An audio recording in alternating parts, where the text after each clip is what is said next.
दूसरा इतिहास अध्याय 20 वचन 17।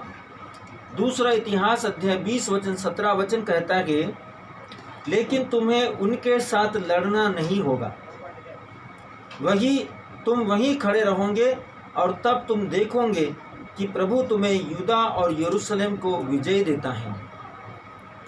परमेश्वर सर्वशक्तिमान ईश्वर का वचन इस्राएली लोगों के लिए स्पष्ट तरीके से कहता है कि विश्वासी लोगों के लिए स्पष्ट तरीके से कहता है कि ये केवल इस्राएली लोगों के लिए नहीं, ये सब विश्वासी लोगों के लिए है जो उसके पवित्र नाम में विश्वास करते हैं।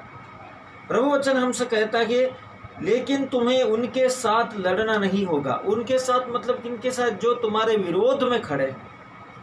जरूरी नहीं कि कोई व्यक्ति शस्त्र या हथियार लेकर ही आपके विरोध में खड़ा होगा। मेरे प्रियो, शैतान ज्योतिर्मय स्वर्गदूतों का स्वांग रचकर आपका जीवन में किसी भी रूप में आ सकता है। बीमारी का रूप में आ सकता है, अविश्वास के रूप में आ सकता है, निराशाजनक परिस्थितियों का रूप में आ सकता है, संक्रमण का रूप में आ सकता है, कोरोना कोविड-19 का रूप में आ सकता है, या अन्य इन्फेक्शन का माध्यम से आपका ज़िंदगी के अंदर आ सकता है। आपकी लापरवाही, नज़रअंदाजी, हर एक परिस्थिति के माध्यम से शैतान, दुष्ट आत्माएं, शैतान की शक्तियां, बीमारियों की आत्माएं, शत्रुओं की शक्तियां आपका जीवन के अंदर इंटरफेयर कर सकती हैं, हस्तक्षेप कर सकती हैं। इसलिए हमारा परमेश्वर सर्वशक्तिमान ईश्वर का वचन कहता है, दूसरा इतिहास अध्याय 2 अध्याय 20 वचन संख्या 17 में, लेकिन तुम्हें उनके साथ लड़ना नहीं पड़ेगा, बीमारियों से, परेशानियों से लड़ना नहीं पड़ेगा। केवल आप अपने विश्वास की घोषणा कीजिए कि यदि प्रभु मेरे साथ है तो कौन मेरे विरुद्ध होगा। जो मुझ में है उसकी सहायता से मैं सब कुछ कर सकता हूँ। सर्वशक्तिमान ईश्वर का वचन स्पष्ट तरीके से कहता है कि जो तुम्हें बल प्रदान करते हो उनकी सहायता से तुम सब कुछ कर सकते हो। और प्रभु का वचन हमको सिखाता है कि तुम वहीं खड़े रहो, जहां तुम हो वहीं खड़े रहो। परमेश्वर का वचन कहता है अपने विश्वास में के बल पर खड़े रहो, तब तुम देखोगे विश्वास के कारण।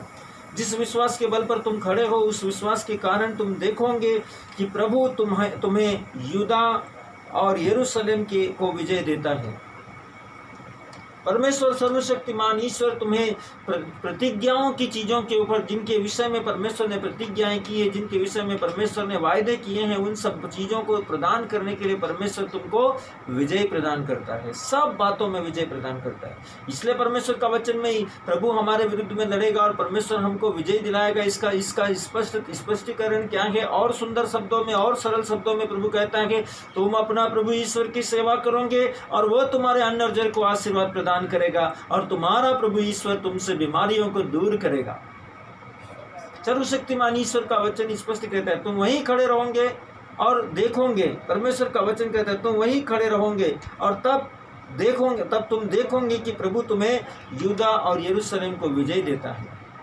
तुम अपना प्रभु ईश्वर की सेवा करोगे और वह तुम्हारे अंदर जल को आशीर्वाद प्रदान करेगा। यदि हम प्रभु ईश्वर की सेवा में नहीं है, यदि हम प्रभु ईश्वर की आज्ञाकारिता में नहीं है, यदि हम प्रभु ईश्वर के प्रति वफादार और ईमानदार नहीं हैं, तो परमेश्वर हमारे जीवन में, हमारे कार्यों में, हमारे अन्न और जल पर परमेश्वर आशीष कैसे डालेगा मेरे प्रिय? क्योंकि हमारा परमेश्वर के साथ में कोई संबंध नहीं है, कोई रिश्ता नहीं है हमारा। हम परमेश्वर के साथ में जुड़े कहाँ हैं? जुड़े होना मतलब उसकी संगति में चलना, उसके साथ रखना, उसके साथ करार करना, उसके साथ संधि करना, उसके साथ सदा रहना और अपने मन की बातों से उससे बातें करना और उसकी बातों पर मनन चिंतन करते हुए विश्वास करना उसकी बातों पर। इसलिए परमेश्वर का वचन कहता है तुम अपना प्रभु ईश्वर की सेवा करोगे और वो बदले में तुम्हारे अन्न और जल को आशीर्वाद प्रदान करेगा ताकि तुम हष्ट पुष्ट रह सको।